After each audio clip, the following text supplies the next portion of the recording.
Om Swastiastu, selamat datang di sesi 2. Kali ini kita akan membahas mengenai serada di era digital.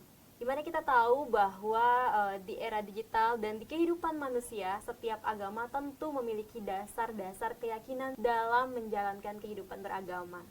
Kalau begitu langsung saja Pak, saya akan bertanya mengenai yang pertama nih. Di dalam Hindu ya, kita spesifik membahas mengenai keyakinan atau strada dalam Hindu itu seperti apa sih? Ya, baik. Baik, terima kasih Bu Selvi. Kalau kita berbicara tentang serada di dalam agama Hindu, ini memang dijadikan sebagai dasar keagamaan umat Hindu. Seperti agama yang lain juga memiliki dasar, di agama Hindu pun memiliki 5 dasar kepercayaan. Yang pertama ada yang namanya percaya kepada Tuhan atau namanya Widitatwa. Disitulah kita meyakini bahwa yang menciptakan seluruh alam semesta ini adalah Yang Maha Kuasa. Yang kedua adalah Atma Tatwa. Dalam hal ini adalah yang ada di dalam seluruh kehidupan ini, yang menyebabkan kehidupan ini, di sana ada namanya Jiwatman. Inilah yang menyebabkan seluruh elemen kehidupan ini menjalankan proses kehidupannya ini dengan sebaik-baiknya, sesuai dengan serada yang ketiga, yaitu apa? Karma pala tatwa. Disinilah kita meyakini bahwa segala hal yang ada di dalam kehidupan ini ada sebab dan akibat. Inilah yang dikatakan sebagai hukum karma pala. Kemudian dari hukum karma pala ini kita meyakini serada yang keempat, yaitu kelahiran kembali atau namanya punarbawa. Atau bahasa keren sekarang itu adalah reinkarnasi. Nah, reinkarnasi ini disebabkan karena karma-karma kita sebelumnya yang belum selesai untuk dinikmati.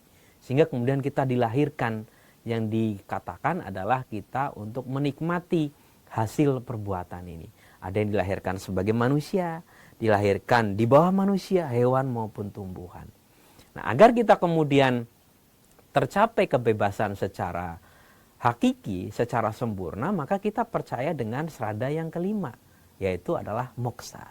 Dan moksa di sini dikatakan adalah kebahagiaan secara lahir maupun batin. Jadi moksa di dalam Hindu tidak hanya dicapai ketika kita sudah meninggal saja, Bu Sylvia, tetapi moksa selama hidup yang disebut sebagai jiwan mukti, yaitu kita merasa bahagia dalam setiap keadaan apapun karena kita telah mencapai apa yang disebut sebagai keheningan spiritual di sana. Nah, seperti itu sebagai dasar 5 keyakinan yang ada di dalam agama Hindu.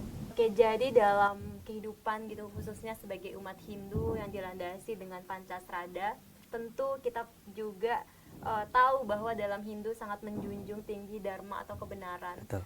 Dan dalam prosesnya begitu Pak, menjalani kehidupan ini, dalam memahami dan mencari kebenaran ini tentu ada jalan-jalan yang harus kita pilih, jalan-jalan yang harus kita tapaki.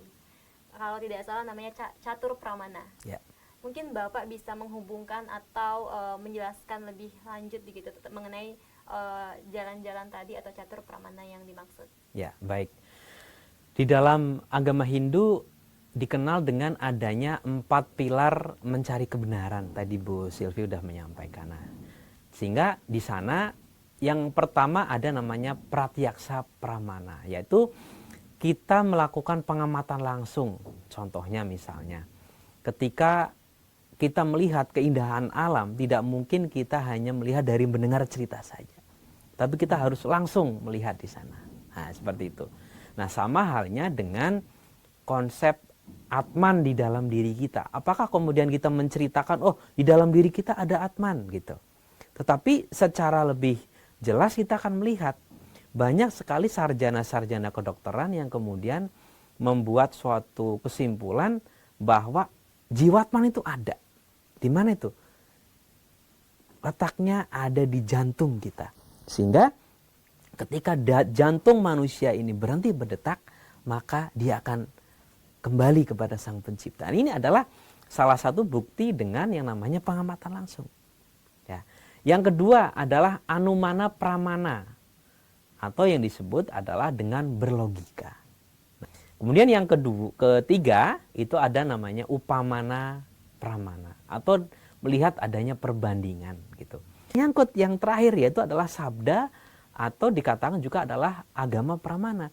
Ini juga tertuang di dalam kitab Rigveda, di dalam kitab-kitab Weda yang lainnya. Ini membenarkan bahwa seluruh alam semesta ini itu adalah satu bagian yang tidak hanya satu.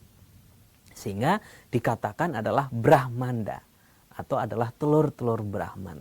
Sehingga dalam pernyataan yang sangat spesifik dijelaskan di dalam Rigveda ketika kita mencoba menghitung rambut kita. Bu Sivi mungkin mau menghitung rambut kita ya. Ya, kalau kita melihat jumlah Brahmanda di seluruh alam semesta ini maka jumlahnya adalah tidak terhingga. Nah, ini menunjukkan bahwa mencari kebenaran di dalam kehidupan saat ini butuh adanya pedoman terutama di dalam kitab Weda itu sendiri. Seperti itu, Bu Sylvie.